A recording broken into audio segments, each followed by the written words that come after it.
Welcome to another episode of the Coffee Conversation Show powered by the Emerging India Forum TIF and our tech partner Prime Infotech Solution. The series is The Emerging Lawyer. Theme is Navigating Corporate Law M&A Mastery. We have with us guest speaker Nazneen Ichhaporia. She is co-chair of the corporate practice at ANB Legal. She has over a decade experience in mergers and acquisitions, joint ventures, and corporate commercial laws. Nazneen has established herself as a formidable presence in the legal industry. So, welcome Nazneen to today's Coffee Corner episode. I just want to explain you the format. We have got, you must be aware of the 2 rounds, professional, personal, but there is a third round that is a surprise round, rapid fire round. So, Okay. okay, so let's begin. So, friends, I'm Lion Amir Virani over here, host at Coffee Conversation and legal tech evangelist at Prime Infotech Solution. So, my first question for you, Nazneen, would be what inspired you to specialize in M&A, joint venture, and corporate commercial laws, and how has the journey been till date? Okay. So, first of all, thank you very much for this lovely opportunity and the warm welcome on your show. And cheers to kick off the coffee conversation. Thank Yes. you. Uh, so, coming to what started or what made me start off in selecting M&A and commercial laws as my focus area. So, I was actually already enrolled in government law college and, working as a studying to be a lawyer and started my internship at this old-time law firm called Kanga and Company. Mhm. And it so happened that my first internship was in that particular field of corporate laws. And I already had a background coming from a very strong debating team. So, love to argue right from my childhood time with parents, friends, and everybody else. And it just, I think, sort of gave a way to, use that arguments and debating skills to a better use. So, I think that definitely flared the interest to lean towards corporate laws. And then, of course, the type of transactions that I got involved in coincidentally that added to the lure of this particular practice area for me. Wow. So now your current role as co-chair, uh, this is something very interesting profile which I've seen, and this. So what are the activities of a co-chair of corporate practice is for the viewers, because legal professionals will be joining in, and they are the viewers out there, students and young professionals. Yeah. So role of co-chair, what it is, and what are the activities and your work day looks like. Right. So actually, when we started off as ANB Legal, this was around a decade back. Uh, and at that point in time, when I started the firm along with my founding partner, Ashish Bhakta, and my other co-founding member, Rohini Nair. So we were just a team of 3 people to start off with. And, we had, she was, of course, an associate at that time. Today, she's a partner with us. And it was like starting off from a very small humble beginning and working our way up. So at that time we were involved in managing all the work by ourselves, doing everything from the smallest of odd jobs around to the deal transaction negotiation, everything ourselves. And slowly, with the growth that we touchwood experienced over the decade, we had more and more members joining in. We had new offices opening across different cities. So, as part of being a co-chair of the corporate practice, one of the major roles that I play is in terms of working with different teams in different cities. We just also started last year our office in Dubai as well. So working with the Dubai team on the corporate laws front, managing all of these different cities and the teams together, that's one of my primary focus areas that has evolved. So it's been a very humbling journey from that, 3-person and one-man show beginning to being able to interact with a team of around 20 associates who are scattered across different cities, coordinating on the needs of the transaction with them, and of course matching the timelines for different time zones that we are working in. It's exciting. Yes. Wow. And So, as co-chair also like quite a bit of team building that I look into, oh, working closely with my different team members. Yes. oh, Otherwise, my forte or my focus is more on the execution front. So I'm hands-on involved in the execution of the mandates. okay. So let's dive into the execution part. Can you share a challenging M&A deal where you have managed to successfully navigate, and what are the learnings you got from it? So actually, there's this very interesting transaction that I started off, in fact, in the very first year of our firm, when this client of ours, who is a pharma company in the research and development space, they started as a small startup research laboratory in the outskirts of Delhi. And we just recently helped them navigate this journey to completing their listing on the Nasdaq Stock Exchange, which is supposed to be the world's one of the prominent public capital markets for biotech industries. And this client of ours, with whom we have had a decade-long journey, right from its seed funding to helping it do a mature round of Series C fundraising with participation from investors like Kalari Capital, Sabre Partners, RN Capital. These are some of the well-known names in the PE industry. We help them close the round right from seed stage up to seed series level of funding, Series C level of funding.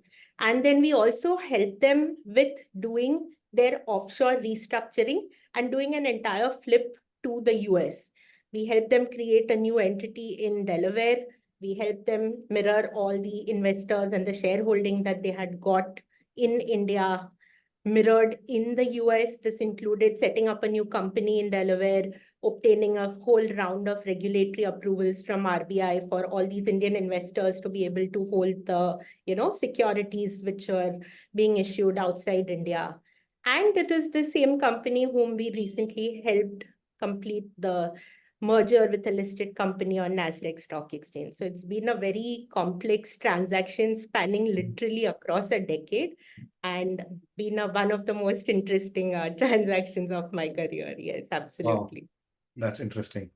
So, I just want, corporate transactions, there are different Right, types of deals going on, like in right. M&A, mergers and acquisition. There is joint venture, there is private equity. So Mhm. how do you uh, allocate your resources, and how do you guide your team? Since you said you are more into team building and guiding them. Mm. So these sets of transactions, the M&A, joint venture, private equity, each has their own sets of workings. So Correct. how do you decide who will work in what areas, and uh, what sorry, what brief do you receive from the client, and how do you go about, because this is working with different stakeholders, and now you said working with different stakeholders spread across cities, spread across countries. Yes, true.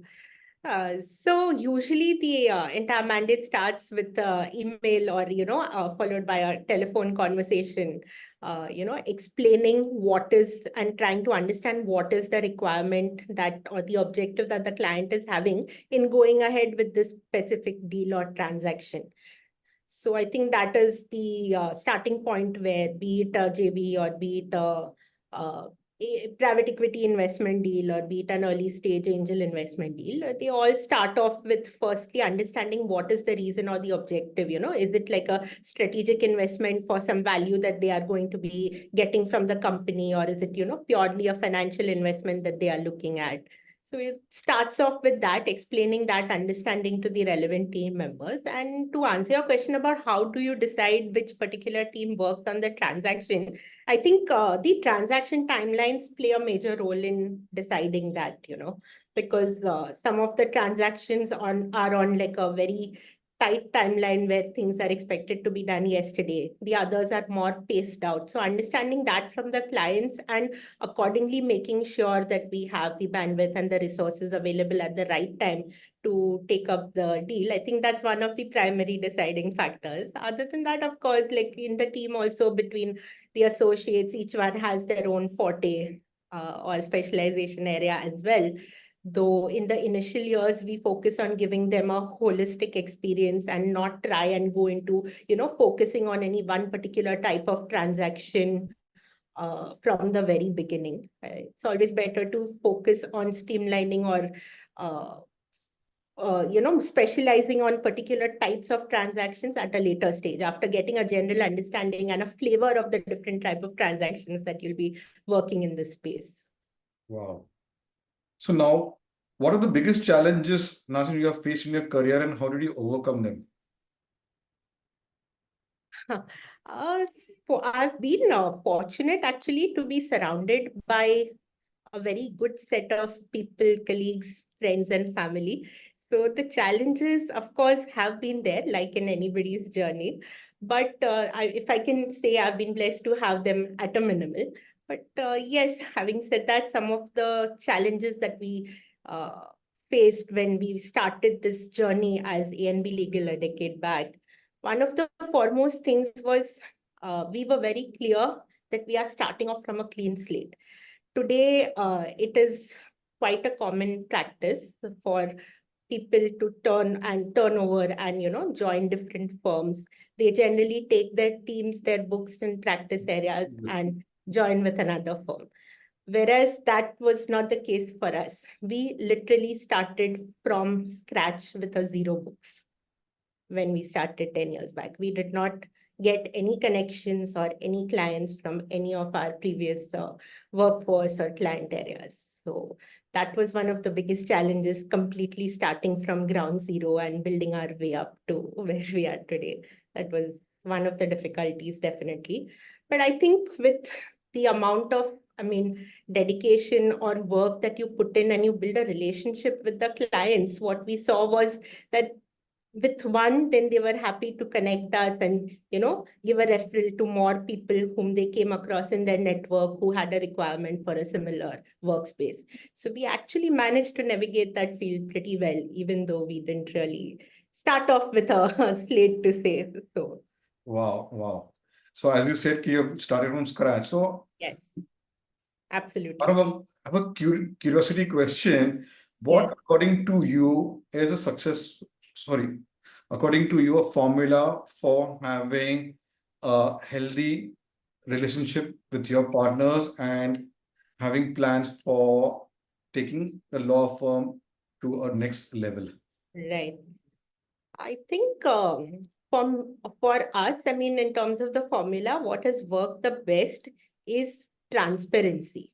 So when you are very clear about your own expectations as well as the expectations or the thought process or the driving force of the close people around you, and you're working together as a team to achieve that objective, I think the road becomes much smoother. So that transparency and open communication between the partners, so to say, is, I think, one of the foundation stones on which this journey has been based. So what is the common binding factor between three of you?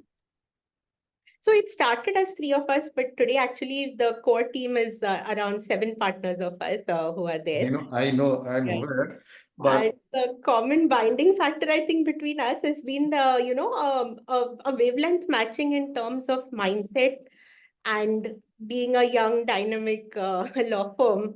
I think somewhere around we came and started this off with similar ideas and thought process that did help us uh, give a particular direction to this whole journey. wow, very true, very true. That wavelength and mindset should be there, and Yes. respect for each one. That's Absolutely. So obviously there is no right or wrong. It's just that what works for you, and when you're binding over those common areas, then the journey and the whole thing that you are trying to achieve becomes much smoother, I feel. wow. So now my next question Nazneen, would be what trends do you see emerging in corporate commercial laws that professionals should be aware of? Some of the recent trends, of course, that have been coming with the adverse of ChatGPT and artificial intelligence, these are the buzzwords. So I think nobody can stay isolated from the impact of these trends. And same goes for the legal industry as a whole, and definitely also for corporate transactions and our workspace.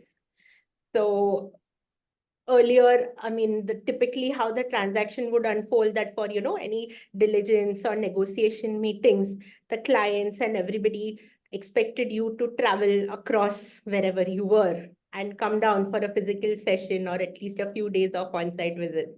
But thanks to, one of the few positive outcomes that came from the pandemic that we all faced Yes. was that people realized that, transactions could be effectively implemented without having the requirement of you coming on site in person.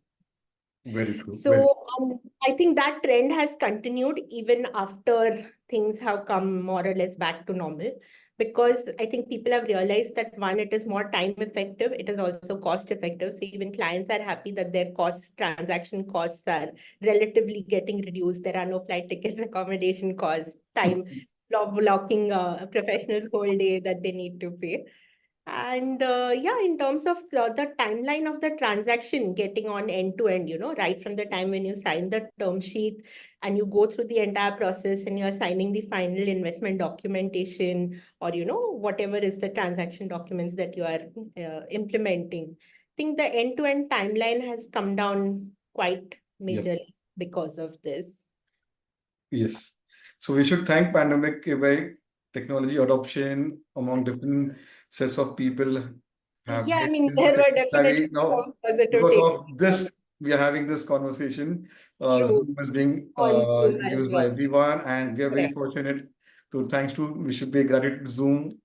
Correct. We are having this because of Right. having this conversation. Otherwise, doing in-person coffee shows would be not able to do that 180 plus. Absolutely. And I've done international more than around 15. Absolutely. So Absolutely. it's, The same goes for international transactions as well. Earlier trying to coordinate the execution process with different parties being based in different jurisdictions has today become so much simplified with various, yes, signature and execution management platforms, which yes, help you achieve this in a matter of a single day, which yes, otherwise had to be coordinated, and so much time and effort had to go in planning all yeah. of that. So that's become, these have become like some of the game changers for the way how the transactions are executed end to end. In my Oh, internship days, I remember for the diligence process or for the execution process, we used to go to Bangalore or Delhi and literally be camped out there for a week, depending on the urgency of the timeline. yes, Today, it's a completely different picture. yes.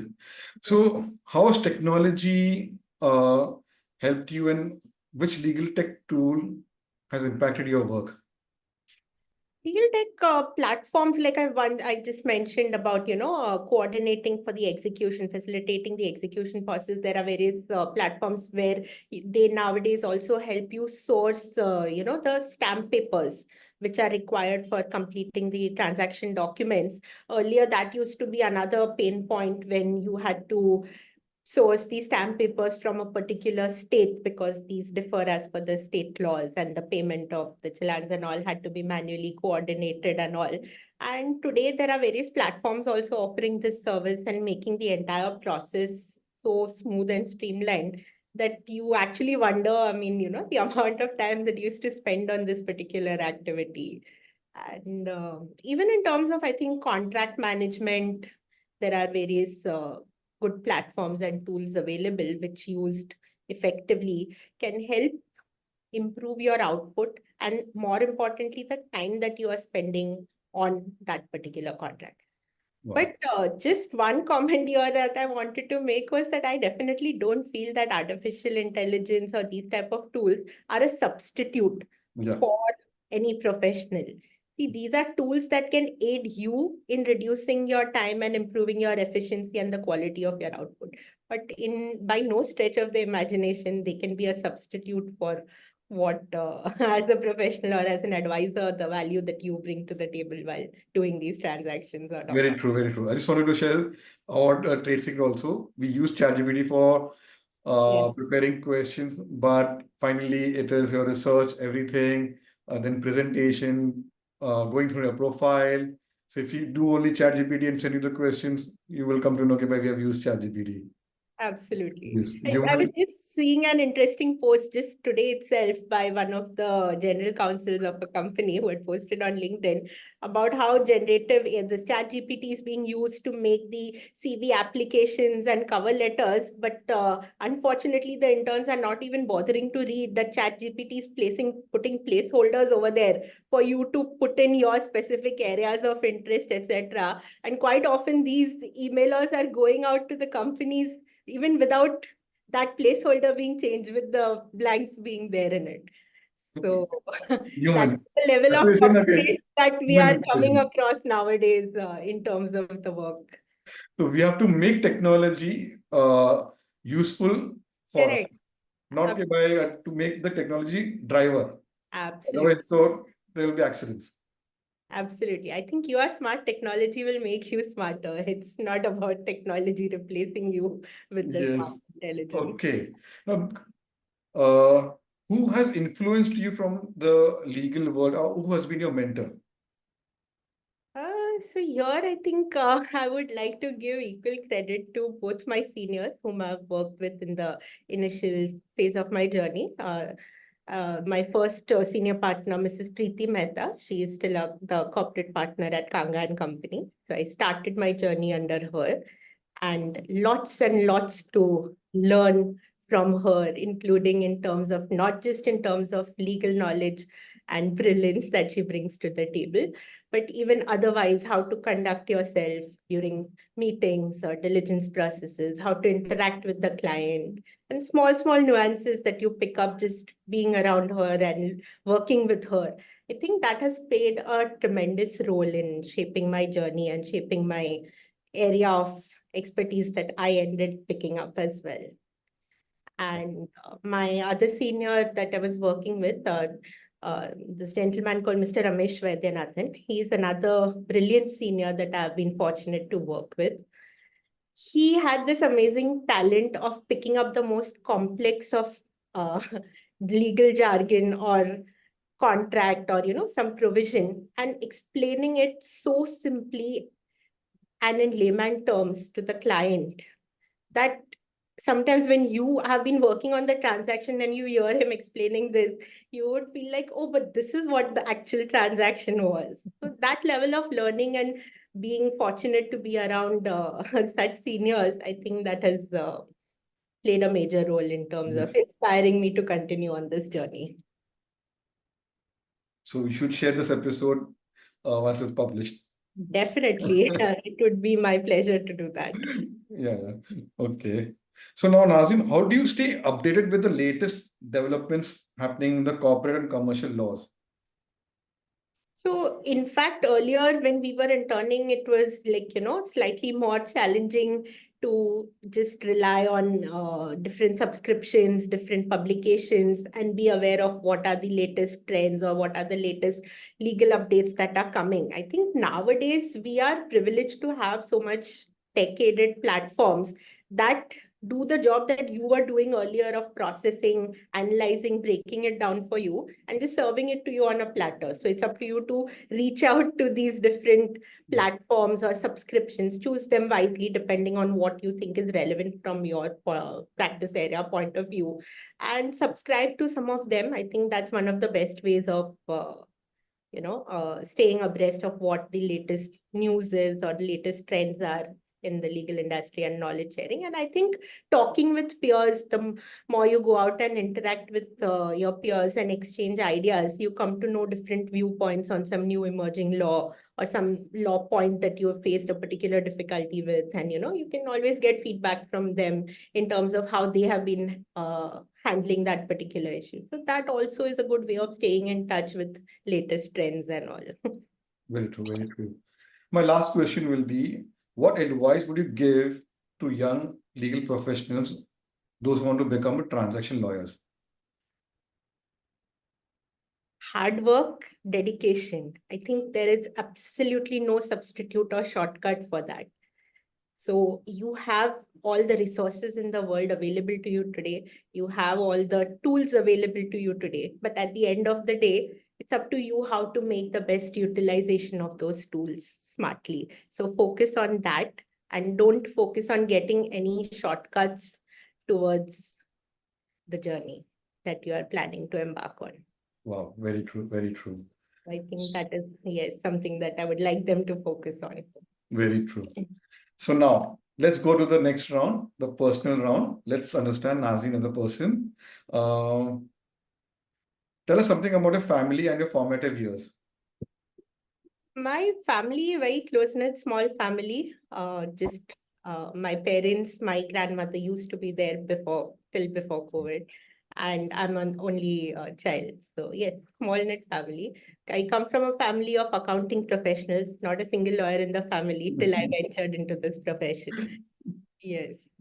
So your family, you're from accounting. So what made you go into the field of law?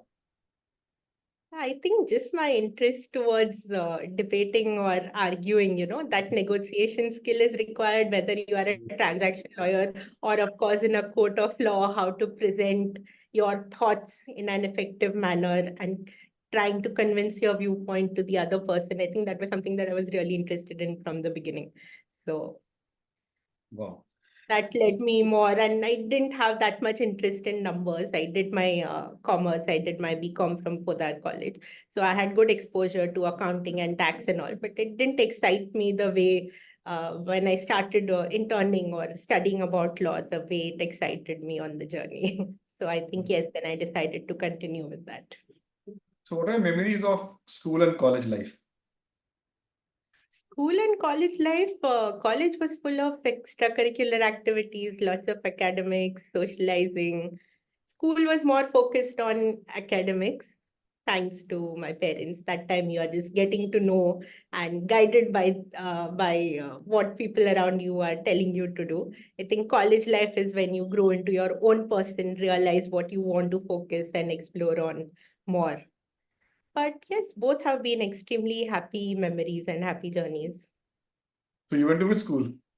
I went to the school called JB Vacha High School. It's at Dadar, very close to my house. And my parents, my mother was also from the same alma mater, and I went to the same school. Okay, that's why. So how do you stay connected with your friends and family despite leading a hectic work life?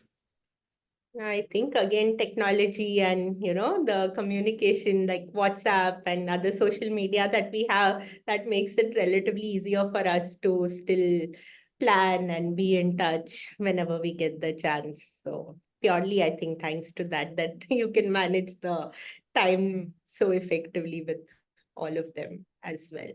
How does your weekend look like, Nazneen? Weekend is a mix of trying to get some catch up on the sleep backlog and also trying to go out and do some activities, get a good cup of coffee somewhere. This show was actually perfect because, like anybody in my firm or from my close friends and family will tell you, I'm a complete coffee addict. Hmm. So, Okay. trying out new coffee places is one of the ideal things to do over the weekend with friends. Other than that, I'm quite fond of reading fiction because we do so much of heavy reading during the week otherwise, that purely light fiction is what I prefer reading otherwise. And I'm quite fond of driving, traveling. So whenever I get the chance, I do that. Like three questions which have come uh, from this conversation. First Mm. one, which fiction book will you recommend? The latest good one that I happened to read, though quite late, was the series trilogy on The Girl with the Dragon Tattoo. So that was one of my recent favorites. A lot of action, drama, psychological, very strong, powerful psychological characters in the book that I love reading about. So, So yeah, in case somebody has not tried it yet, then I think it's an wow. trilogy to try out. You collect books? I do, yes. Okay, good, good. Right from the school days, in fact. Wow, wow. So that is another, what do you say, conversation topic for another time. Definitely. I have got around, what do you say, 200 plus books on different topics. Oh, wow. Would love to come and explore your collection someday. Please, please, your most. So my next question will be, which is your favorite new coffee place which you have discovered? Favorite new coffee place? There are quite a few that keep coming at Kalagoda Fort area, which are very close by to my office. Pret has opened at Fort. There is this other, I think, Parsi place called Malindo at Kalagoda, which has opened up. They have some really good coffee and snacks. Kalagoda Cafe is, of course, there. So yeah, lot of coffee options around. Okay, the Cafe Merido is Yeah, Parsi owner. yes.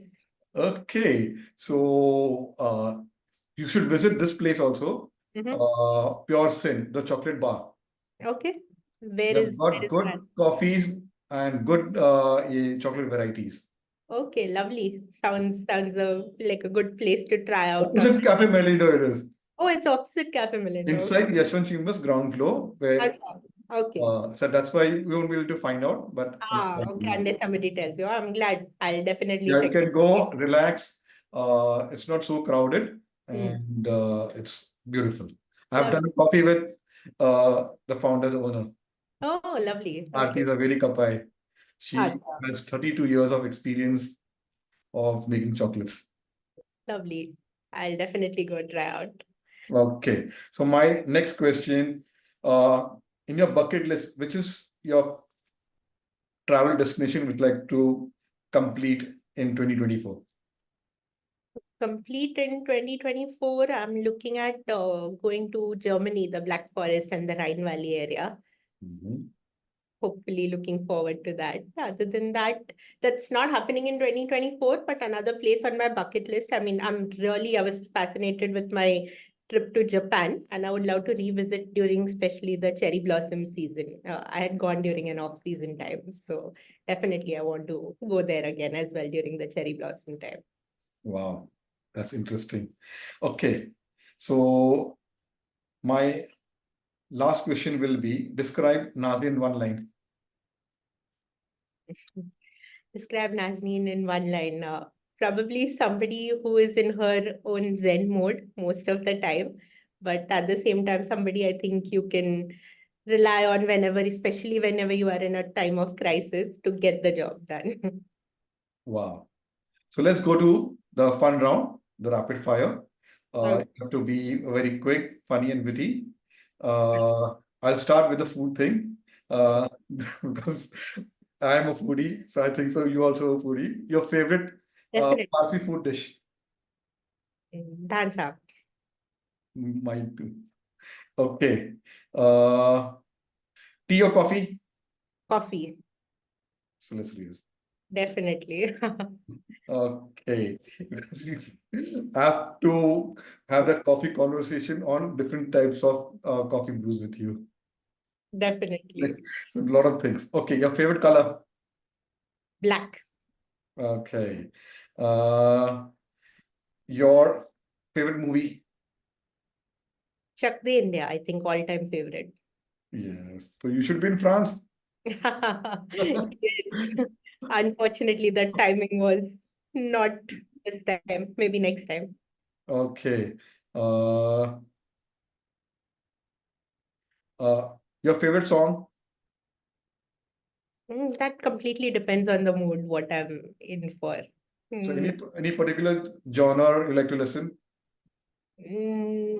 just not heavy. No, I can tell you what I don't like listening to. Not like too much of loud music or heavy metal or anything like that. Mixture of pop or soft rock music or Hindi Bollywood music.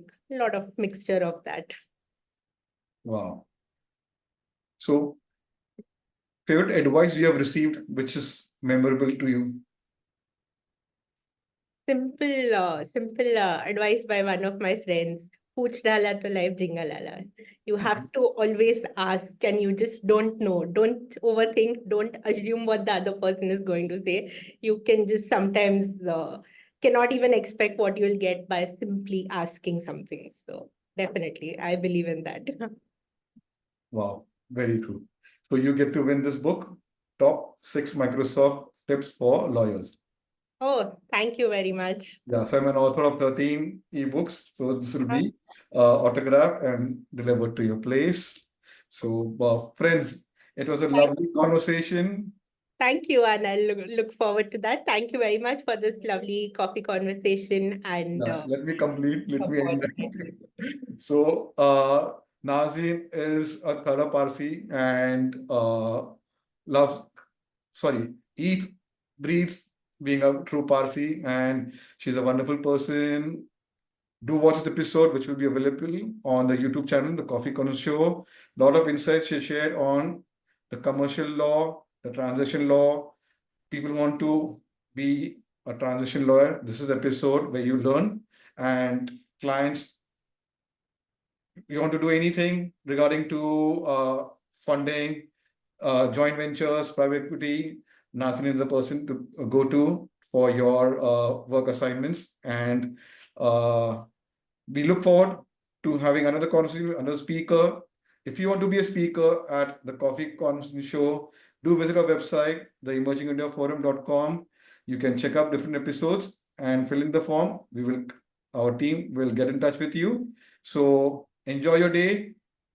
We look forward to meeting another speaker with another topic. Thank you. Thank you very much. Yeah, one minute. Let me stop this.